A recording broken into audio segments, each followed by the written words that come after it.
नमस्कार, आपके साथ हूं मैं राजीव शर्मा। देश में कोरोना का कहर लगातार बढ़ता देखा जा सकता है, लेकिन पिछले कुछ दिनों में अगर संक्रमितों की संख्या कम देखी गई तो मौत के आंकड़ों में इस दौरान इजाफा भी देखा गया। इस बीच कोरोना को लेकर विश्व स्वास्थ्य संगठन यानी WHO ने अपनी एक रिपोर्ट पेश की। इसमें दावा किया गया कि भारत में कोरोना संक्रमण तेजी से फैलने की वजह कई धार्मिक और राजनीतिक इवेंट्स रहे, जिन्हें वक्त रहते नहीं रोके जाने से केस और मौत दोनों के आंकड़ों में बढ़ोतरी देखी गई। WHO का कहना है कि संक्रमण बढ़ने में इन फैक्टर्स की कितनी भूमिका रही, इस बारे में स्थिति साफ नहीं है। भारत में कोरोना का B.1.617 वेरिएंट पहली बार अक्टूबर 2020 में सामने आया था। यहां कोरोना के मामलों और मौतों में दोबारा बढ़ोतरी से इस वेरिएंट और B.1.1.7 जैसे कुछ दूसरे वेरिएंट्स को लेकर भी कई सवाल खड़े हुए हैं। देश में कोरोना क्राइसिस के पीछे WHO ने पिछले महीने हुई चुनावी रैलियों और कुंभ को जिम्मेदार ठहराया है, लेकिन नए म्यूटेंट के बारे में खुलकर बात नहीं की। भारत में कोरोना के बढ़ने के पीछे कई संभावित वजहें WHO ने सामने रखी हैं। हालांकि WHO ने किसी इवेंट का खुलकर नाम नहीं लिया, लेकिन कहा कि कई धार्मिक और राजनीतिक इवेंट्स में भारी भीड़ जुटना भी संक्रमण बढ़ने की वजहों में एक अहम वजह रहा है। दो वजहें हमको साफ तौर पर पता है, जो कि तस्वीरों में आप देख पा रहे होंगे। कोरोना पर WHO की जो रिपोर्ट है उसके पॉइंट्स आपके ठीक सामने हम इस वक्त रख रहे हैं। धार्मिक और राजनीतिक इवेंट्स को लेकर WHO का कहना है कि इसकी वजह से कोरोना ने रफ्तार पकड़ी। भारत में कोरोना का B.1.617 वेरिएंट अक्टूबर 2020 में सामने आ चुका था। B.1.1.7 और B.1.612 की वजह से कोरोना के मामले तेजी से बढ़े। कोरोना के मामलों और मौतों में दोबारा इस दौरान बढ़ोतरी देखी गई। भारत में 21% केस में B.1.617 वेरिएंट पाया गया। भारत में 60% केस B.1.617-2 वेरिएंट इसमें पाया गया है। भारत के बाद B.1.617 सबसे ज्यादा इससे जुड़े हुए मामले ब्रिटेन में आए हैं। पिछले हफ्ते दुनिया में जितने भी मामले आए उनमें से आधे यानी 50% भारत के थे। कुल केसों में 50% मामले और 30% मौतें भारत में ही हुई हैं, तो हम समझ सकते हैं कि दूसरी लहर में भारत में कितना नुकसान हुआ है। कोरोना की इस लहर के बावजूद लोगों का बाजारों से मोह कम होने का नाम नहीं ले रहा, और ये लापरवाही की एक तस्वीर है। दो तस्वीरें आपके सामने हम रख रहे हैं। पहली तस्वीर हैदराबाद के चार मीनार के पास की है, जहां बाजार में खरीदारी के लिए लोगों का हुजूम है। वहीं दूसरी तस्वीर उत्तर प्रदेश के वाराणसी से है, जहां पर त्योहार के मद्देनजर कोरोना प्रोटोकॉल की जमकर धज्जियां उड़ती नजर नहीं आ रही। समझ में नहीं आ रहा है, इतनी ज्यादा मौत देखने के बाद, इतना संक्रमण देखने के बाद भी लोग क्यों नहीं संभल रहे हैं और क्यों नहीं मानने को तैयार हैं कि कोरोना का वायरस किसी को भी बख्शने को तैयार नहीं है।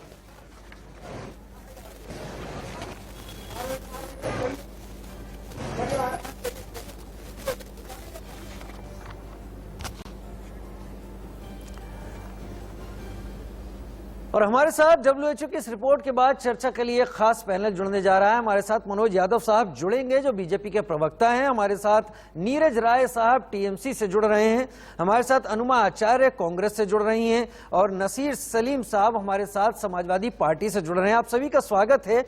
और मैं चाहूंगा कि हम अब आज के दिन, क्योंकि चुनाव भी हो चुके हैं, सारी स्थितियां जो थी देश में जितना बिगाड़ ले सकती थी वो ले चुकी हैं, हम आपसे पूरी तरीके से आपके दिल की निकली हुई बात सुनना चाहेंगे।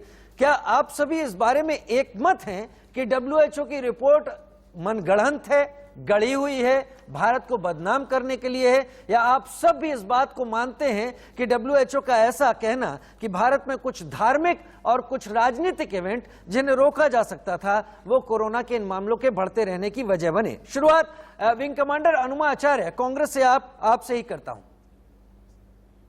जी राजीव जी, ये है कि जहां WHO की जो रिपोर्ट की बात हो रही है उस पर हमारी सरकार का स्वास्थ्य मंत्रालय, जैसा कि पेपर में आया है, इसी से खुश है कि उस वायरस का नाम कोरोना वायरस, मतलब भारत का कोरोना नहीं कहा गया है। जो 1.6.17 की हम बात कर रहे हैं, इसकी B.1.617 जिसकी हम बात कर रहे हैं। और WHO ने लिखा है, इसके अलावा लैंसेट जनरल ने भी इसके बारे में लिखा है। 8 मई की उसकी रिपोर्ट है, हमने देखा है वहां पर भी।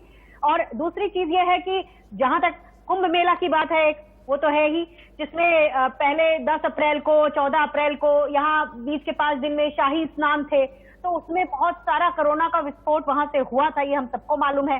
पिछले साल हमने बहुत जल्दी तबलीगी जमात पे बहुत ज्यादा उनके ऊपर आरोप लगाए थे, और मैं बिल्कुल भी उनकी वकालत नहीं करूंगी, लेकिन उससे ज्यादा जो जमावड़ा था वो कुंभ में था।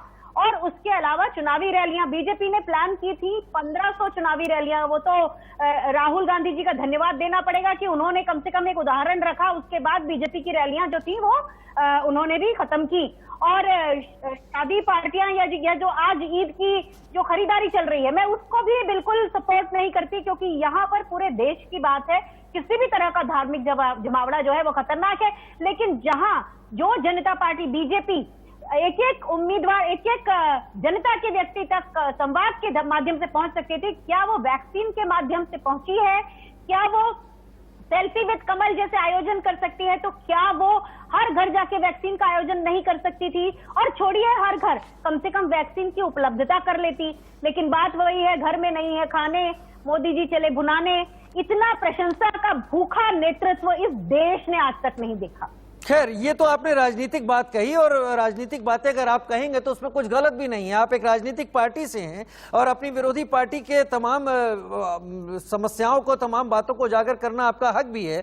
लेकिन मेरा सवाल एक बार फिर वही है कि अगर WHO ये कहता है, हालांकि वो इवेंट के नाम नहीं लेता, लेकिन अगर वो कहता है कि कुछ धार्मिक आयोजन और कुछ राजनीतिक इवेंट अगर रोके जा सकते थे तो भारत इस स्थिति में नहीं पहुंचता। और इसके लिए केवल बीजेपी को ही दोष देना सही नहीं होगा। अगर हम बीजेपी के ऊपर हमलावर होते हैं, क्योंकि चुनाव 5 राज्यों में थे, बढ़ चढ़कर सबने हिस्सा लिया। शुरुआत में सब उसी तरीके से जनता के नजदीक जा रहे थे, जिस तरह से एक खास पार्टी जिसको जो सरकार चला रही है वो जा रही थी। लेकिन बाद में जब मामले बढ़े तो सबको समझ में आया कि चीज हाथ से निकल रही है।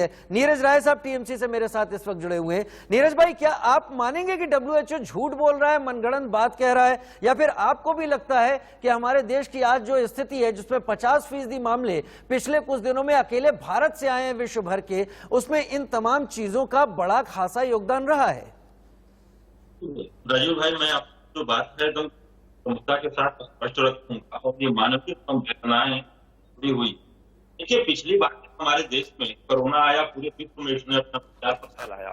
उस समय देखा जाए तो मार्च 2020 में कोरोना को महामारी घोषित किया गया था, और सौभाग्य से हमारे जो देश के प्रधानमंत्री हैं वही कोरोना प्रबंधन की जिम्मेदारी भी लेके चल रहे थे।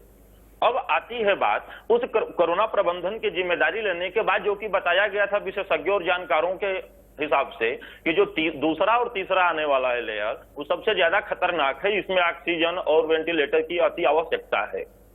लेकिन दुर्भाग्य है, हमारे देश के प्रधानमंत्री ने जो कार्य किया कि जनमानस को एक तरफ रखकर और उसके नुकसान क्या होने वाले हैं उसको एक तरफ रखकर, अगर चुनाव प्रचार, अगर हमारे देश का प्रमुख जो है, जो सरकार का मुखिया है, अगर वो ताबड़तोड़ रैली करता है तो यह अपराध है। अगर जितने कोरोना से मौतें हुई हैं, देखा जाए तो अभी आपके चैनल क्या सभी में प्रत्यक्षदर्शी हूं कि हमारे गांव की तरफ से गंगा जी भी बहती हैं और शवों का अंबार चल रहा है। आप हमीरपुर से लेकर देखिए तो बनारस, गाजीपुर होते हुए बक्सर से बलिया तक शवों का अंबार जा रहा है। भाई क्यों जा रहा है, कैसे जा रहा है? मौतें पहले भी होती थी, बहुत ऐसी जगहों पर है कि जल प्रवाह ही होता है मुखाग्नि देने के बाद, जो कि हमारे भी गांव पे दिया जाता है, लेकिन इतना शवों का अंबार गंगा में नहीं दिखता था। आखिरकार मरने की संख्या बढ़ी है। उत्तर प्रदेश की सरकार को आपने देखा, कल ही हाईकोर्ट ने भी बोला, जो इन्होंने स्वीकार किया कोर्ट में हलफनामा के साथ कि जांच दर कम हुई है। जांच दर कम हो रही, जब जांच ही कम होती है तो आंकड़े कम निकल कर ही आएंगे। दवाओं का प्रबंधन नहीं है, यह दिया गया हलफनामे में। अब आइए, सभी की जिम्मेदारी, वाकई सभी की जिम्मेदारी है। आप देखिए, चौथे चरण का जब बंगाल में चुनाव संपन्न होता है तो तृणमूल कांग्रेस की तरफ से, हमारी पार्टी की तरफ से बार बार आग्रह किया गया है कि 5वें चरण के बाद 6ठे, 7वें और 8वें को कोरोना को देखते हुए एक साथ कराया जाए। तो भारतीय जनता पार्टी के नेताओं ने दलील क्या पेश किया था, इसको मैं बता दूं। इन्होंने कहा था अगर एक साथ ही 6, 7, 8 चरणों का चुनाव किया जाता है तो छोटे दल और निर्दल प्रत्याशियों को ज्यादा नुकसान होगा। अब बताइए, इससे बड़ी शर्म की बात क्या होगी कि जनता की जान जरूरी नहीं है, लेकिन छोटे दल और निर्दल प्रत्याशियों की तुलना, मतलब उनको बचाना बहुत जरूरी है। उसी को देखते हुए मद्रास हाई कोर्ट ने चुनाव आयोग पे बोला कि इनके ऊपर हत्या का मुकदमा क्यों न चलाया जाए।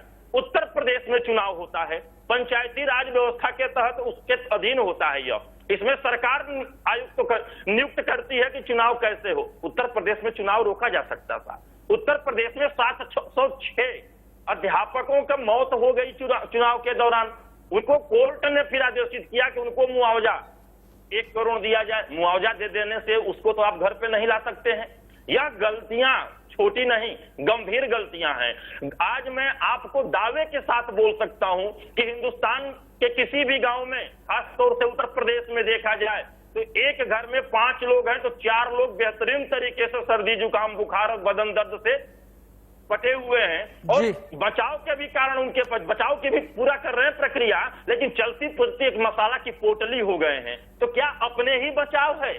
सरकार की कोई जिम्मेदारी नहीं ठीक है, ठीक है, ठीक है, लेकिन शामिल सभी थे। देखिए ऐसा है, शामिल सभी दल थे। मैं किसी दल को इस पूरी बहस के बीच में ये नहीं कहना चाहता कि एक दल इसके लिए जिम्मेदार था। अगर WHO राजनीति कर रहा है तो आप लोग तमाम खास मेहमान हैं, आप लोग बता दीजिएगा कि WHO ने भारत के मामले में राजनीति करने की कोशिश की है, और वर्ल्ड हेल्थ ऑर्गेनाइजेशन अगर ये बात साफ साफ कह रहा है कि ये कतिपय धार्मिक इवेंट और राजनीतिक इवेंट के चलते हालत हुई है, तो उस पर भी आपकी प्रतिक्रिया। कई सवालों के साथ मैं हूं और नीरज भाई आगे भी आपके पास आऊंगा, लेकिन इससे पहले मैं बता दूं कि मनोज यादव भाई हमारे साथ बीजेपी के प्रवक्ता इस वक्त जुड़ गए हैं। वो तमाम लोगों को सुन रहे हैं और उसके बाद मैं अब अंत में उनके पास आऊंगा। लेकिन नसीर सलीम, आपके पास ही आ जाता हूं।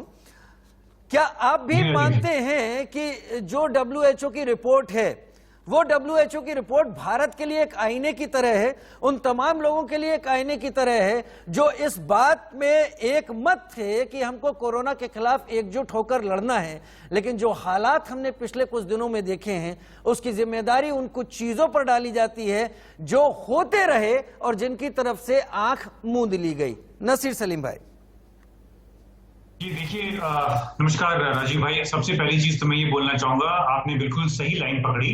ये आईना था और रहेगा, क्योंकि WHO कोई प्रोटेसाइज करने की बात नहीं कर रहा, और मेरा ये पर्सनल बिलीफ और हमारी पार्टी का ये बिलीफ है कि इस पे कोई भी पॉलिटिसाइजेशन नहीं होनी चाहिए, कुछ भी पॉलिटिक्स खेलने की जरूरत नहीं है।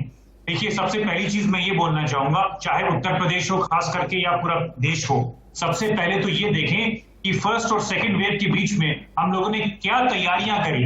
WHO का ये कहना बार बार हमारे लिए जरूरी है समझना कि आप अभी भी किस प्रकार की सिचुएशन में हैं, आप किस प्रिपेयर्डनेस पे हैं कि थर्ड वेव जो आपके सामने आने वाला है। अभी भी हम लोग यही कह रहे हैं बार बार कि उत्तर प्रदेश की जनता हो या पूरे देश भर की जनता हो, बहुत बहुत दुखद अपडेट्स हम लोग को मिल रही हैं अभी भी, मैं आपको बता दूं। और हम लोग का पूरा समय अभी इस पे जाना चाहिए, ना कि पॉलिटिक्स में करना चाहिए, क्योंकि सबसे पहली चीज मैं आपको ये बता दूं, और हमें डर इस बात का है, लीडिंग ऑपोजिशन पार्टी की तरफ से मैं इतना सिर्फ कहना चाहूंगा आपके बीच कि अगर WHO की रिपोर्ट आई है तो उसको समझना चाहिए, उसको समझ के हमको आगे क्या करना है। मैं आपको 2-3 उदाहरण देना चाहूंगा। सबसे राजीव भाई, सबसे इंपॉर्टेंट चीज, आज की डेट में 24 करोड़ की जनता है उत्तर प्रदेश की।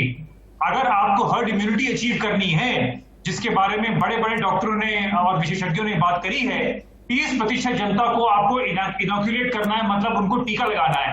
आप ये बताएं, आज हमें सारी पॉलिटिक्स छोड़ के एकजुट होके प्रदेश में और देश में ये समझना है कि हम ये टीकाकरण कैसे आगे बढ़ाएंगे। आप ये दूसरा पॉइंट मैं आपके सामने ये रखना चाहूंगा कि अगर 30% जनता को टीका मिलती है, तब जाके कुछ हर्ड इम्यूनिटी उत्तर प्रदेश में कुछ अचीव हो सकती है। दूसरी चीज मैं आपको ये बोलना चाहूंगा, 100 मिलियन आपको वैक्सीन और सिरिंजेस चाहिए। आज का ये अहम टॉपिक है, इंपॉर्टेंस है। 100 मिलियन सिरिंजेस और वैक्सीनेशन ड्राइव। नसीर भाई, आपको एक रोबस्ट चेंज चाहिए।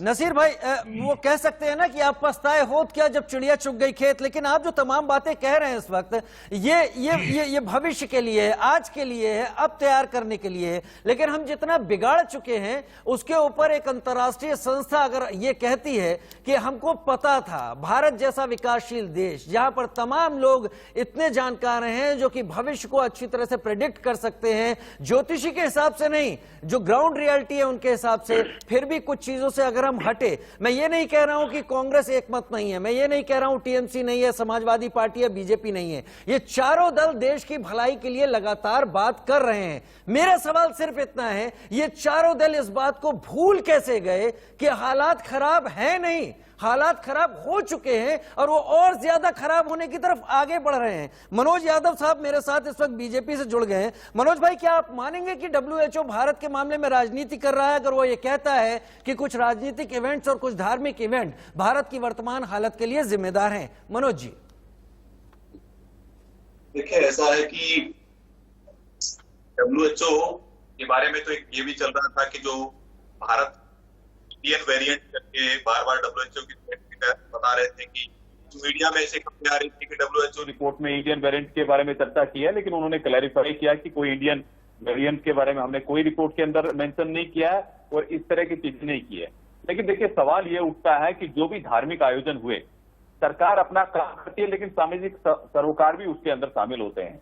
मुझे ये बताइए कि जो धार्मिक आयोजन हुए, अभी रमजान पे बहुत सारे कार्यक्रम आयोजित होते रहते हैं, कहीं ना कहीं छोटी छोटी जगहों पर सिटी के अंदर होते रहते हैं, उस पर कोई सवाल नहीं करेगा।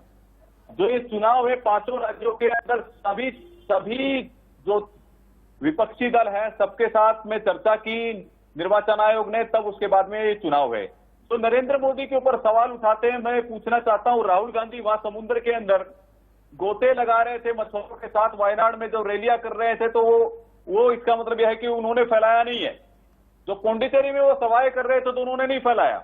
वहां टीएमसी किस तरह से चौथे चरण के बाद में भारतीय जनता पार्टी ने वर्चुअल रैलियों के माध्यम से कार्यक्रम किए 500 की संख्या के, लेकिन टीएमसी के कोई भी कार्यक्रम रद्द नहीं हुए। ममता दीदी वैसी ही रैलियां करती रही, उसी तरह की भीड़ आती रही। तो मेरा सवाल ये है कि ये बड़ी बड़ी बात करने वाले नरेंद्र मोदी के ऊपर निशाना साधने वालों से मेरा ये सवाल है कि ये बताइए कि जो संवैधानिक प्रक्रिया है इसमें बीजेपी का कोई योगदान नहीं था। रिप्रेजेंटेटिव एक्ट के अंदर स्पष्ट रूप से लिखा हुआ है कि यदि आपातकाल हो तो ही 6 महीने के लिए विधानसभा का कार्यकाल बढ़ाया जा सकता है। आर्टिकल 326 में स्पष्ट रूप से मेंशन है कि निर्वाचन आयोग एक ऑटोनोमस बॉडी है, निर्वाचन आयोग ने कराया। जहां तक उत्तर प्रदेश का सवाल है, उत्तर प्रदेश में देखिए, उत्तर प्रदेश के अंदर क्या हुआ, उत्तर प्रदेश के अंदर जो पंचायत के चुनाव हुए वो हाईकोर्ट के डायरेक्शन से हुए हैं। तो मुझे बताइए कि जो ये प्रियंका वाड्रा जी वहां सोई हुई थी क्या, अखिलेश यादव वहां सोए हुए थे क्या, ममता बनर्जी वहां सोई हुई थी क्या, और जितने भी एक कार्यक्रम हुए या फिर जितने भी चुनावी रैलियां हुई या चुनाव हुआ, सबकी सहमति से हुआ और संवैधानिक प्रक्रिया के तहत हुआ। इसमें केवल और केवल नरेंद्र मोदी को कटघरे में खड़े करने वालों से मेरा सवाल है, जरा गिरेबान में झांक लीजिए। ये अगर हुआ है तो सबकी सहमति से हुआ है, ये नरेंद्र मोदी जी कहने से नहीं हुआ है। जी चर्चा में आपने बहुत अच्छा पॉइंट यहाँ पर रखा है। और मनोज भाई ठीक है जी, अभी रुकिए 1 मिनट रुकिए।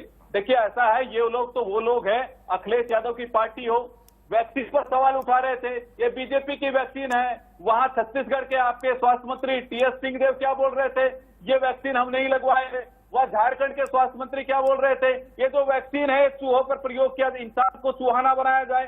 थर्ड फेज का ट्रायल होने के बाद भी छत्तीसगढ़ ने, पंजाब ने, राजस्थान ने वैक्सीन लेने से मना कर दिया। राहुल गांधी बार बार भ्रम फैला रहे थे, सुरजेवाला बार बार प्रेस कॉन्फ्रेंस कर रहे थे। भय और भ्रम फैलाना, एजेंडा चलाना, प्रोपेगेंडा चलाना किसने किया है? ये केवल और केवल विपक्षी दल कर रहा है और अभी भी अवसर के आपदा के अंदर अवसर खोजने का प्रयास कर रहा है। और टीएमसी तो वो पार्टी किस तरह से कत्लेआम कर रही थी हमारे कार्यकर्ताओं का, एक चुने हुए लोकतंत्र के अंदर किस तरह से हिंसा हुई, ठीक है मनोज जी, मनोज जी, मनोज जी, मनोज जी, मनोज जी, मनोज जी, ठीक है, ठीक है, ठीक है, नीरज भाई, नीरज भाई, ठीक है, मनोज जी, मनोज जी, मनोज जी सुनिए तो, मनोज जी आपको पूरा वक्त दिया। मनोज जी आपने तमाम पॉइंट्स रखे और आपके कुछ पॉइंट के साथ मैं भी यहां पर बात रखूंगा और तमाम लोगों से पूछना भी चाहूंगा कि सभी दल क्यों नहीं एक होकर यह कहने के लिए आगे बढ़े कि हालात खराब है, अभी चुनाव मंजूर नहीं है। एक सवाल, क्योंकि बड़े बड़े नेता थे, हर दल के पास बड़े नेता हैं। वैक्सीन को लेकर समाजवादी पार्टी से नसीर भाई बात कह रहे थे कि लोगों को हर्ड इम्यूनिटी के लिए वैक्सीन लगानी चाहिए, लेकिन अखिलेश यादव जी का बयान भी सबके सामने है जहां पर उन्होंने कहा था मैं तो नहीं लगवाने वाला, ये बीजेपी की वैक्सीन है। कई सवाल और मैं करना चाहूंगा, लेकिन मेरी सोच सिर्फ ये है, WHO ने क्या हमें खतरे की आहट की तरफ इशारा दिया है कि आगे भी हालात बुरे हो सकते हैं? इससे पहले कि मैं सवालों पे आऊं, इस वक्त स्वास्थ्य मंत्रालय एक संवाददाता सम्मेलन कर रहा है, सीधे चलते हैं क्या कह रहे हैं कोरोना की हालत पर। 8 स्टेट्स ऐसी हैं जहां पर 50,000 से 1 लाख एक्टिव केसेस हैं और 50,000 से कम वाली 16 स्टेट्स हैं। इसमें मुख्य विषय हम आप लोगों की दृष्टि में लाना चाहेंगे कि पिछली प्रेस ब्रीफिंग में हमने बताया था कि देश में ऐसी 13 स्टेट हैं जिसमें बिहार भी एक स्टेट थी, लेकिन आज बिहार में 1 लाख से कम एक्टिव केसेस हैं। साथ ही उस समय हमने बताया था कि करीब 6 स्टेट्स ऐसी हैं जहां पर कि 50,000 से 1 लाख एक्टिव केसेस हैं, लेकिन एक स्थाई पर बिहार में केसेस, एक्टिव केसेस में कमी पाई गई। दूसरे स्थाई पर जम्मू और कश्मीर के केसेस बढ़कर 50,000 से 1 लाख के बीच में होने की वजह से टोटल 8 स्टेट्स में ओवरऑल एक्टिव केसेस पाए गए हैं। इसी के साथ ही अगर हम देश में पॉजिटिविटी के एनालिसिस करें तो पाते हैं कि 24 स्टेट ऐसी हैं जहां पर कि 15% से अधिक पॉजिटिविटी है, 5% से 10% पॉजिटिव वाली 8 स्टेट्स हैं और 5% से कम पॉजिटिविटी वाली 4 स्टेट्स हैं। यहां मुख्य विषय जो हमें समझने की जरूरत है वह यह है कि हाई केस पॉजिटिविटी इंडिकेट करती है कि वहां पर इन्फेक्शन का स्प्रेड ज्यादा है। तो जरूरत है कि हमारे हर स्थाई पर प्रयत्न हो कि हम केस के इन्फेक्शन के स्प्रेड को रोकें, जिसके लिए कोविड एप्रोप्रिएट बिहेवियर यानी कि फिजिकल डिस्टेंसिंग, सोशल डिस्टेंसिंग का पालन करें, साथ ही covid appropriate behaviour in terms of use of mask और ओवरऑल सैनिटेशन पर हम अपना ध्यान बनाए रखें। इसमें अगर आप देखें तो पाएंगे कि 10 स्टेट्स ऐसी हैं जहां पर कि 25% से अधिक पॉजिटिविटी है और 8 स्टेट और हैं जिनको कि देखें तो पाते हैं कि जहां पर 20% से अधिक केस पॉजिटिविटी पाई गई है। अब एक छोटा सा ब्रेक ले रहे हैं, ब्रेक के बाद जल्द ही चर्चा पर वापस लौटते हैं।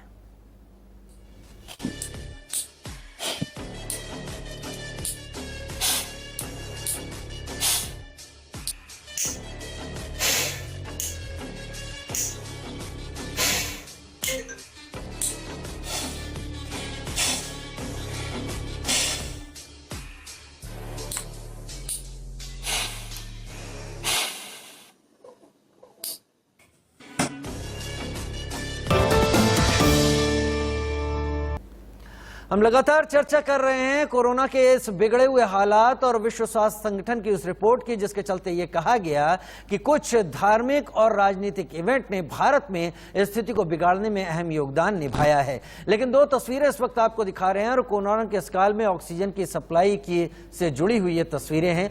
रेल मंत्रालय की ओर से तस्वीरें ट्वीट कर जानकारी दी गई कि अब तक राज्यों को करीब 6,260 टन ऑक्सीजन पहुंचा दी गई है। वहीं 6 टैंकरों में 105.81 metric ton oxygen Faridabad, Haryana के फरीदाबाद भी पहुंचाई गई है।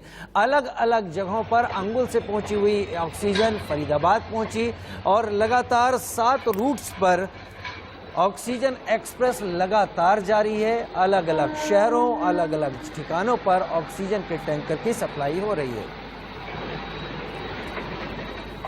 और इस खबर के साथ एक बार फिर अपनी उसी चर्चा पर लौटते हैं जहां विश्व स्वास्थ्य संगठन की रिपोर्ट हमको आईना दिखाने के लिए अपने आप में काफी है कि हम कहां थे और कहां आ गए हैं। हमने क्यों नहीं उन चीजों को समझने की कोशिश की।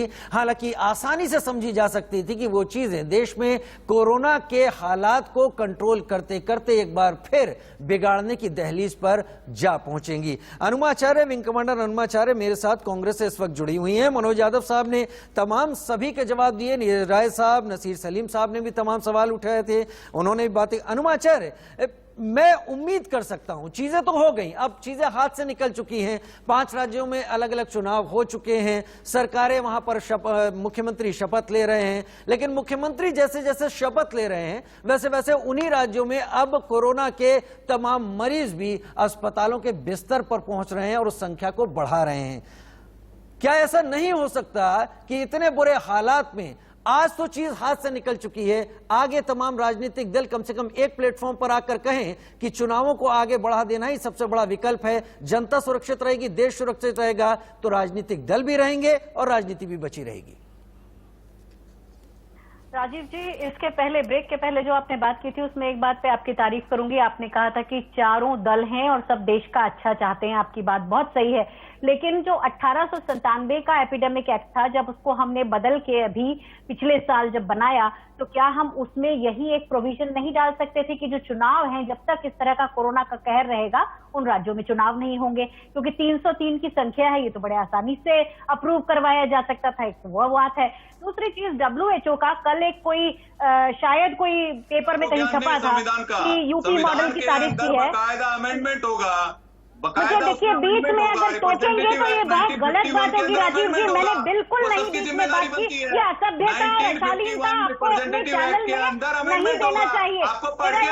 मनोज जी, मनोज जी, मनोज जी, मनोज जी, अशालीनता नहीं, मनोज जी, अशालीनता करेंगे तो मनोज जी, मनोज जी, मनोज जी, मनोज जी, मनोज जी, मनोज जी, मनोज जी अपनी बात रखिएगा। मनोज जी, आपको पूरा मौका देंगे। मनोज जी, आप अपनी बात रखिएगा और हनुमान जी अपनी बात रख लें। पहले मुझे जी, हनुमान जी। अच्छा, आप देखिए, एंटोनी, ये पेपर एक और दोनों तरफ की हेडलाइंस है। एक में एंटोनी जो फाउची है, उन्होंने भी वही बात की है, उसी कुंभ का जिक्र किया है, उन्होंने उसी चीज का जिक्र किया है कि हम लोग लापरवाह हो गए, हमने अपनी विजय पहले घोषित कर दी।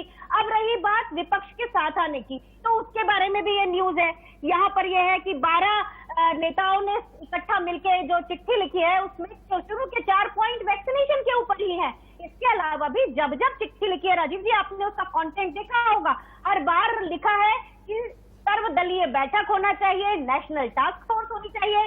जिन लोगों को ज्यादा सत्ता का अनुभव है, हो सकता है उनसे आपको कोई विशेष ज्ञान मिल जाए, कोई इंफॉर्मेशन मिल जाए। इस तरह खुद के श्रेय लेने की ओर में हमारे देश को बर्बाद मत ठीक है, ठीक है, ठीक है, ठीक है, ठीक है। राहुल गांधी प्रधानमंत्री नहीं है, ज्ञान लेके आए हैं आप यहाँ। पूछा जाएगा, आपसे बदतमीजी नहीं करने की कोई जरूरत है यहाँ पर। मैं जवाब देता हूँ, रखिए, जवाब देता हूँ आपका। देखिए, ऐसा है, पहला विषय तो यह है कि इनको शायद ज्ञान नहीं है। रिप्रेजेंटेटिव एक्ट 1951 के अंदर बकायदा अमेंडमेंट होगा, वो संविधान संसद के अंदर। दूसरा, चुनाव होने के बाद अरे साहब, आप कहाँ हैं? आप सोए हुए हैं क्या? राहुल गांधी दिल में छुपके बैठे हैं क्या? राहुल गांधी शत्रुमुर्ख बन के बैठे हैं क्या? राहुल गांधी शत्रुमुर्ख बन के बैठे हैं क्या? देश के प्रधानमंत्री को केवल सत्ता चाहिए क्या? प्रशंसा की भीख है केवल। मैं आ रहा हूँ नसीर भाई, आपके पास भी आऊंगा। पहली बार बर्बादी के कगार पर पहुंचाया आपने। जो बॉर्डर के ऊपर जो टीकरी बॉर्डर पे किसान बैठे अभद्रता, अशिष्टता और दिमाग की बात ही नहीं करते कोई। कथित किसान बात नहीं करते हैं आप लोग। टीएमसी वालों से मैं पूछता हूँ, एक बेटी का अभी बोलिए कि आप गोवा, महाराष्ट्र लोगों ने और पंजाब के चुनाव नहीं करवाएंगे, बोलिए उत्तर प्रदेश का चुनाव नहीं होगा। मनोज जी, मनोज जी, मनोज जी, मनोज जी, मनोज जी, ठीक है, ठीक है। हनुमान जी, हनुमान जी, हनुमान जी, हनुमान जी गुस्सा ना हो। हनुमान जी, हनुमान जी गुस्सा ना हो। मनोज जी, मनोज जी, मनोज जी, मनोज जी, मनोज जी, सवाल, मनोज जी, मनोज जी, मनोज जी, मनोज जी, क्या ऐसा हो सकता है? अभी तो चिड़िया हाथ से खेत चुककर निकल चुकी है। हम अब केवल और केवल अपने देशवासियों के शवों की संख्या काउंट करने में लगे हैं, या हम अपने देशवासियों के संक्रमित होने की संख्या काउंट करने में लगे हैं। खुशी की बात यह है कि केंद्र सरकार हो, राज्य सरकारें हो, प्रभाव दिखना शुरू हो गया है। लेकिन जो चीज पहले हुई थी, हमने तस्वीरें अभी दिखाई, ईद को लेकर भी उसी तरह की भीड़ सड़कों पर निकल रही है। खैर, मैं जैसे वर्ल्ड WHO किसी कहना चाह रहा था, मैं ये बताना चाह रहा हूं, देखिए ऐसा है, 17 मार्च को बकायदा सारे मुख्यमंत्रियों के साथ में नरेंद्र मोदी जी ने बैठक किया, जिसमें छत्तीसगढ़ के मुख्यमंत्री नहीं आए, भूपेश बघेल जी, ममता बनर्जी जी उपस्थित नहीं हुई। तो मुझे ये बताइए कि सेकंड वेव के बारे में बाकायदा सबको चेतावनी दी गई। दूसरे राज्यों की देश में है जिम्मेदारी क्या? कहाँ सीरिया में है है? क्या? केंद्र की जवाबदेही बनती है, लेकिन ऐसी राज्यों की भी भाषा कुछ को जिम्मेदारी इस्तेमाल बनती है। करते हैं, दिन और जो भर ये बोल रहे पॉलिटिक्स, थे लेकिन कि लोगों का टमाटर की ख्याल पड़ोगी नहीं है। से नहीं लोगों आती से है, कोई मतलब नहीं है ये इनको। बैठ जाती है। ये जो तथ्य आते हैं बहुत केंद्र सरकार के पास, जो शर्त की आंकड़े बात है, आते आप लोगों को हैं, ये जो बिल्कुल देश की आंकड़े परवाह आते नहीं है। हैं, ये आंकड़े राज्य भेजता है, केंद्र सरकार अपने कलम से नहीं हर बनाता समय है। दूसरे ऐसे राज्य जिनमें बीजेपी नहीं है उनकी इस तरह से बात करते हैं जैसे कि वो किसी दूसरे कंट्री में नीरज भाई, ठीक है, नीरज राय को बीच में लाऊंगा। मेरे ख्याल से बीजेपी और कांग्रेस दोनों को एक दूसरे के लिए थोड़ा स्पेस क्रिएट करने की जरूरत है कि उनकी बात जनता भी सुने। मनोज भाई, नीरज राय प्रधानमंत्री ने, जैसा मनोज यादव जी कह रहे हैं, और मुझे भी याद है उस मीटिंग में ममता जी नहीं थी, ये भी मुझे पता है। भूपेश बघेल जी की बात मनोज यादव जी कर रहे हैं। बाद में भी बहुत सारी वर्चुअल मीटिंग हुई, उसमें भी उपस्थित नहीं रही। देखिए नीरज राय भाई, मैं तलखी में नहीं जाना चाहता। मैं यही बार बार कह रहा हूं कि चीजें हाथ से निकल चुकी हैं। आप भी इस देश के चारों कोने, नॉर्थ ईस्ट हुआ, गुजरात हुआ, जम्मू कश्मीर हुआ या कन्याकुमारी हुआ, ये सब हमारे भाई हैं। हमें हर अगले दिन में इनमें से किसी को अपने से लूज नहीं करना है कि केवल स्थिति बिगड़ गई। हमें बस ये देखना है क्या आगे ऐसा हो सकता है, क्या आगे ऐसा हो सकता है कि आप सब एक साथ हाथ में हाथ डाल के खड़े होकर कहें कि जनता की जिंदगी जरूरी है, ये इवेंट, ये राजनीतिक इवेंट, इनकी कोई जरूरत नहीं है। कुछ दिनों के लिए राष्ट्रपति शासन रहे, राज्यपाल का शासन रहे, कोई बुरी बात नहीं है, हम आगे कर लेंगे। जनता नहीं रहेगी तो कहां से टिके रहेंगे? नीरज भाई। बिल्कुल आपका सवाल बहुत बेहतरीन है, इस पे ही मैं बात करना चाहूंगा। कृपया मनोज भाई थोड़ा सा आप चुप्पी साधे रहिएगा, क्योंकि टीएमसी पे आरोप प्रत्यारोप तो आपके जो सीनियर बहुत मोस्ट लीडर हैं वो अभी 10 दिन पहले पाके आ गए हैं, जनता ने जवाब दे दिया है। अब आइए, पिछली बार भी आपने, मनोज भाई ने कहा है कि मोदी जी का, भाई साहब इस गलत फहमी में आप और भारतीय जनता पार्टी का कोई भी नेता न रहे कि यहाँ पर सवाल नरेंद्र दामोदर दास मोदी जी से हो रहा है। यहाँ पर सवाल होता है कोई राजनीतिक दल या आपकी आम जनता करती है भारत के प्रधानमंत्री नरेंद्र दामोदर दास मोदी जी से। इस भ्रम में आप लोग मत रहिएगा। पहले सुन लीजिए, मुख्यमंत्री सुन लीजिए, वो पहले बात सुनिए महाराज। आप मीटिंग में क्यों नहीं आई, जरा जवाब दे। मैं बता रहा हूँ, मैं भाई साहब नहीं, नीरज जी बताइए नीरज जी। भाई साहब, नीरज जी मुद्दे, नीरज जी आप तो आ जाइए, नीरज जी आप आ जाइए मुद्दे पे, नीरज जी आप आइए मुद्दे पे, बताइए। अरे मुद्दे पे आने नहीं देंगे। ये बताइए कि कमरे में बंद होकर मुख्यमंत्रियों को संबोधित कर रहे हैं और जाके बंगाल में रैली कर रहे हैं, जनसमूह इकट्ठा कर रहे हैं, नेत्र नीति नियत जिसके खोट है। नीरज भाई ताली दोनों हाथ से बजती है, ताली दोनों हाथ से बजती है नीरज भाई। मैं उसी नहीं, नीरज ठीक है, उनको रहने दीजिए। नीरज भाई तर्क को वहां लाइए। ममता जी भी रैली कर रही थी जी। सुनिए, मैं बता रहा हूँ भाई साहब, सुन लीजिए। छठे चक्र तक की वहां पे बंगाल में मनोज भाई का सवाल था, छठे चक्र तक मोदी जी की ताबड़तोड़ रैलियां हुई हैं और 7वें और 8वें चरण में, सुन लीजिए ना, अब सुन लीजिए, चौथे चरण की बात मत करिए, छठे चरण का मैं प्रूफ देता हूँ कहाँ कहाँ हुआ है। और 7वें चरण में 4 रैली, सुन लीजिए, सुनिए पहले, 7वें चरण की 4 रैली। अरे सुनिए भाई, अरे चुप वर्चुअल रैली हुई थी, इनको चुप कराइए पहले।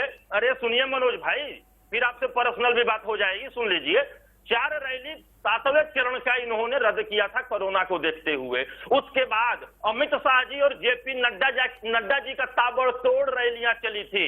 कहां पर? कोई रैली नहीं हुआ है, कोई भी रैली नहीं हुआ है। नड्डा जी ने भी वर्चुअल रैली किया है। अमित भाई तो 22 तारीख के बाद में वापिस आ गए थे। अमित भाई तो 22 तारीख के बाद में वापिस आ गए थे, केवल एक रैली करके आ गए थे। उसके बाद केवल वर्चुअल रैली हुआ है। ठीक है, नहीं ऐसे लड़ते रहेंगे। ठीक है, बहुत हो गया। सब समय की जरूरत है। नसीर सलीम, बहुत हो गया। नहीं नीरज भाई हम ढोल पीट रहे हैं। मैं मानता हूँ कि टीएमसी भी देश का भला चाहती है, कांग्रेस भी भला चाहती है, समाजवादी पार्टी, बीजेपी भी। नहीं, फेडर डाउन करें थोड़ी देर के लिए। नसीर सलीम भाई, उत्तर प्रदेश में जो स्थिति है आप उसको देखकर ये बात कह रहे हैं। मैं आपकी पार्टी की तरफ से, क्योंकि आप आकर यहां नुमाइंदगी कर रहे हैं, क्या समाजवादी पार्टी भविष्य में ऐसे हालात में ये कहने में कोई संकोच करेगी कि अगर ऐसी स्थिति होती है तो चुनाव हमें नहीं चाहिए, हमें आम आदमी का जीवन चाहिए? राजीव भाई, पहली चीज तो मैं आपका बहुत अच्छा सवाल आपने पूछा और मैं बिल्कुल यही कहना चाहूंगा कि बिल्कुल समाजवादी पार्टी यही बोलेगी, मगर मैं आपका एक उदाहरण इसी पॉइंट पे उदाहरण देना चाहूंगा, आप सबके बीच में रखना चाहूंगा। उदाहरण ये था कि जब ये काउंटिंग शुरू हुई पंचायत इलेक्शंस की, तो हमारे राष्ट्रीय अध्यक्ष जी ने और हम सब ने मिलके एक सलाह हम लोग ने ली और दी, और ये थी सलाह ली और दी, और ये थी कि आप काउंटिंग भी रुकवा दीजिए। ये मैं स्पष्ट करना चाहूंगा, उनका वेरीफाइड अकाउंट है, आप उन पे जाएं, और हम सब लोगों ने, पार्टी के कार्यकर्ता ने, प्रवक्ताओं ने, सबने जाके वो रिट्वीट किया कि काउंटिंग भी रुकवा दीजिए। और मैं आपको ये भी बता सकता हूं, जो आंकड़े आ रहे थे हमें पूरा पता था। ये मैं आपको बता दूं, आप जरा चुप होंगे, आप चुप होंगे, आप चुप होंगे, आप चुप होंगे, आप चुप होने के कितने पैसे लेंगे आप चुप होइए, या हवाई आप चुप होइए, हवाई मत कीजिए। शर्म करिए, आपके मुख्यमंत्री मनोज भाई एक सवाल लेके आपके पास आऊंगा। मनोज भाई बहस तर्क ना हो, मुझे थोड़ा वक्त नसीर जी को तो सुन लेने दीजिए। बड़ी देर से सुन रहे थे नसीर सलीम, बहुत देर से सुन रहे थे मनोज भाई, नीरज भाई, सो बोल लेने दीजिए। नसीर जी बोलिए। नसीर जी मैं सबका आदर करता हूं, मैं ऐसा नहीं कर सकता। वो भी सम्मानित है और आप भी सम्मानित हैं। मैं विनम्र निवेदन कर सकता हूं, आप अपनी बात रखिए, उसके बाद मेरे पास एक सवाल है मनोज भाई के लिए, आप बात रखिए। बंद करवाइए राजीव जी, ये बदतमीजी बंद कराइए, गुंडागर्दी नहीं चलेगी यहाँ पे। मैं चाहूंगा, मैं अपने पीसीआर से चाहूंगा थोड़ी देर के लिए केवल नसीर सलीम को सुनवाएं, थोड़ी देर के लिए केवल नसीर सलीम को सुनवाएं। बोलिए नसीर जी बोलिए। अनुमा आचार्य जी हमारी बहन है, उनके सामने आप बोल रहे हैं। नसीर जी बोलिए, नसीर जी मुद्दे पर बोलिए। ठीक है, अनुमा जी से भी बात हो चुकी है, बोलिए। ठीक है, मैंने करवा दिया, चलिए बोलिए। मेरा पॉइंट बड़ा संक्षेप में इतना मैं कहना चाहूंगा कि समाजवादी पार्टी ने, राजीव भाई, शुरू से लेके अब तक यही कहा कि काउंटिंग भी रुकवाया जाए। काउंटिंग क्यों रुकवाया जाए? क्योंकि हमें पता था कि सेकेंड वेव जो है, जो फैल गई है पूरे उत्तर प्रदेश में, वो एक बहुत ही डेंजरस वेव है। और आपके मुख्यमंत्री ने क्या किया, आपके एडमिनिस्ट्रेशन ने क्या किया? ये कहना आसान है कि विपक्ष हो गया। अरे भैया, आपकी सरकार थी, आप क्यों नहीं बंद कर सकते थे? यहाँ पे आके आप कॉन्स्टिट्यूशन की बात कर रहे हैं। इतने लोग खत्म हो गए, आपने कभी सोचा उनके बारे में? यहाँ पे शव गंगा में बह रही है, आपने कुछ किया व्यवस्था उनके बारे में? ठीक है, मैं पूछता हूँ ये सवाल, मैं पूछता हूँ मनोज जी से, पूछता हूँ नसीर सलीम। लेकिन एक बात बताइए, अखिलेश जी ने वैक्सीन लगवा ली? मैं आपको बता दूं, देखिए आप तो बहुत वरिष्ठ पत्रकार हैं राजीव भाई। अखिलेश जी ने वैक्सीन लगवा ली कि नहीं लगवा ली? वैक्सीन लगाने वाले हैं ना राहुल गांधी लगाने वाले हैं ना सोनिया जी लगवाने वाले हैं। मैं आपको जवाब दे दूं राजीव जी उसका। आप तो इतने वरिष्ठ पत्रकार हैं, आपका तो सब कुछ जानकारी होगी। वो अभी कोरोना से संक्रमित हो गए थे और अभी केवल 2 हफ्ते मैं चाहूंगा कि अखिलेश जी बहुत जल्द बेहतर स्वास्थ्य की तरफ आगे बढ़े। लेकिन अगर शुरू में उन्होंने वैक्सीन लगवा ली होती या इसके लिए अपने तमाम लोगों को कह भी दिया होता, एक अच्छा संदेश जाता। खैर मनोज भाई, मैं आपके पास आना चाहूंगा। और आप मनोज भाई इस वक्त आप बहुत एग्रेसिव है। ठीक है मनोज भाई, आप इस वक्त बहुत एग्रेसिव हैं, लेकिन उत्तर प्रदेश सरकार की एक चीज से मुझे थोड़ा सा दिक्कत हुई थी और आप इस बारे में मुझे स्पष्ट करेंगे। इलाहाबाद हाईकोर्ट ने कहा था 5 शहरों में कंप्लीट लॉकडाउन लगा दीजिए और तुरंत लगा दीजिए। उत्तर प्रदेश सरकार सुप्रीम कोर्ट पहुंच गई, उस फैसले पर स्टे ले लिया गया। आज आप स्थिति देख रहे हैं क्या हुआ। आज हमें लॉकडाउन लगाने पड़ रहे हैं, मजबूरी में लगाने पड़ रहे हैं, लोगों की जान बचाने के लिए लगाने पड़ रहे हैं। मैं इन्हीं सवालों पर मनोज जी लाना चाहता हूं कि हमें एक होना पड़ेगा। मनोज जी, आपको, कांग्रेस, सबको एक होना पड़ेगा और नंबर नहीं गिन सकते। कम से कम मेरा एक निवेदन ये है कि अपने अपने जो आइडियल होते हैं, किसी पार्टी के जो अध्यक्ष है, पार्टी के नेता है, कम से कम उनको, उनके जो फॉलोअर होते हैं वो उनको फॉलो करते हैं। तो मुझे लगता है कि राहुल गांधी को, सोनिया जी को और अखिलेश यादव को वैक्सीन लगवाना चाहिए था, ताकि उनके फॉलोअर कम से कम लगाते। अरे कम से कम अपने फॉलोअर को तो बता लेते। और मेरा सवाल ये इनसे ये है, तो ये अभी बोल रहे थे कि भाई मुझे बताइए, इन्होंने कहा कि हमने रोकने के लिए कहा था, काउंटिंग रोकने के लिए? क्या इलेक्शन कमीशन को इन्होंने कोई चिट्ठी लिखा? क्या हाई कोर्ट में रिव्यू पिटीशन डालने गए? क्या नहीं गए? देखिए ऐसा है, उत्तर प्रदेश में जिस तेजी के साथ काम हो रहा है, डब्ल्यूएचओ ने भी सराहना की है। T3 जो फॉर्मूला, मैं मानता हूं डब्ल्यूएचओ ने सराहना की है, मुझे भी पता है, डब्ल्यूएचओ की रिपोर्ट पढ़ी है। 75 जिलों में 90,000 गांवों तक जहां T3 का जो फॉर्मूला वहां पर पहुंचा है। लेकिन मेरा सवाल यह है कि अखिलेश यादव किस बिल में छुपे हुए हैं? ये जो विपक्षी दल जो अखिलेश यादव जी, नसीर सलीम का कहना है अभी स्वास्थ्य लाभ कर रहे हैं, कोरोना ग्रसित हो गए, खैर वो अलग बात है, लेकिन उत्तर प्रदेश सरकार, मैं उसी मनोज भाई, मैं उसी राजनीतिक सोच पर लाना चाहता हूं कि क्यों नहीं सब एक हो जाते। जी नसीर भाई बोलिए, हनुमा जी के पास जाऊंगा, उसका समय मेरे पास कम है। देखिए अवसर के आपदा में अवसर खोजने वाले लोग हैं ये राजीव भाई, आपदा में अवसर खोजने वाले लोग हैं। किसी भी तरह से कुछ भी मिल जाए उसको निकाल लो। टीकाकरण का सवाल है, जहां तक टीकाकरण का सवाल है, सुन लीजिए मनोज भाई, आपको तो एक वर्बल डायरिया है, बोलते रहिए, अपनी बात बोलते रहिए, दूसरे को तो बोलने का मौका मत दीजिए। मैं कह रहा हूँ सच बोलिए। एक वैक्सीन आती है वर्बल डायरिया की, वो भी लगवा लीजिएगा, समझ रहे हैं आप? सुन लीजिए मेरी बात। अब ऐसा अरे आप लगवाइए, आपको ज्यादा जरूरत है, आपके अखिलेश यादव को ज्यादा जरूरत है। आपने लगवाया कि नहीं लगवाया? मुझे लग रहा है आपको मैं वाकई क्षमा चाहूंगा, हम किसी तर्क पर नहीं जाएंगे, सबको फेडर डाउन करें, केवल अनुमाचार्य। आखिरी सवाल, मेरे पास वक्त कम है, आखिरी सवाल बस, ठीक है। अनुमाचार्य जी को लाना चाहूंगा और उन्हीं के साथ मैं इस शो को पूरा करना चाहूँ। नसीर भाई माफी चाहता हूँ, वक्त कम बचा है। अनुमा जी, आपको क्या लगता है, अभी तमाम पॉलिटिकल डिफरेंसेस को छोड़ने की क्या जरूरत आ गई है देश में, और अगर आ गई है तो कब तक संभव होता दिखता है? आपकी बात का बिल्कुल जवाब देती हूँ। उसके पहले एक बात बोलूंगी, हम यहाँ कुश्ती लड़ने नहीं आते हैं, Exactly. राजनीतिक चर्चा के लिए आप बुलाते हैं, सम्मान से बुलाइए, हम आएंगे।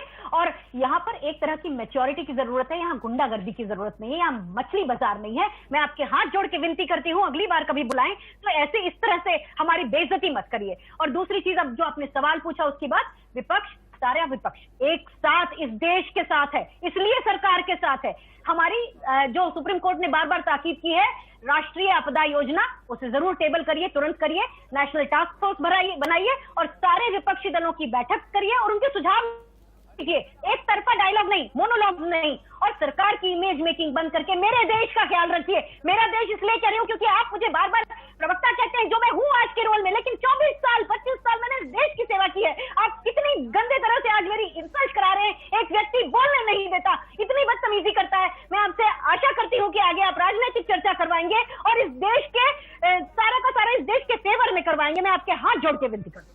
अनुमाचार्य जी, आपको किसी तरह का दुख हुआ, उसके लिए मुझे भी खराब लगा, लेकिन इस पूरे बहस के दौरान मैं भी विनम्र निवेदन सभी से करता रहा कि अपनी बात को शालीन और संयत होकर रखें। लेकिन यहीं पर कहीं बहुत मजबूरी आ जाती है और तमाम जो गणमान्य अतिथि हैं ये सब जानते हैं वक्त और समय और बातों की मर्यादा को। उम्मीद है आगे सभी ध्यान रखेंगे, आप भी ध्यान रखेंगी और तमाम सभी लोग ध्यान रखेंगे। लेकिन इस पूरे मामले में एक बात तो छूटी गई है, अब हमें सारे डिफरेंसेस छोड़ने की जरूरत है जो अभी भी लग रहा है दूर नहीं हट पाए हैं। जितनी जल्दी ये डिफरेंसेस दूर हो जाएंगे उतनी जल्दी कोरोना भी नेगेटिव होता चला जाएगा। जल्द हाजिर होते हैं एक छोटे से ब्रेक के बाद।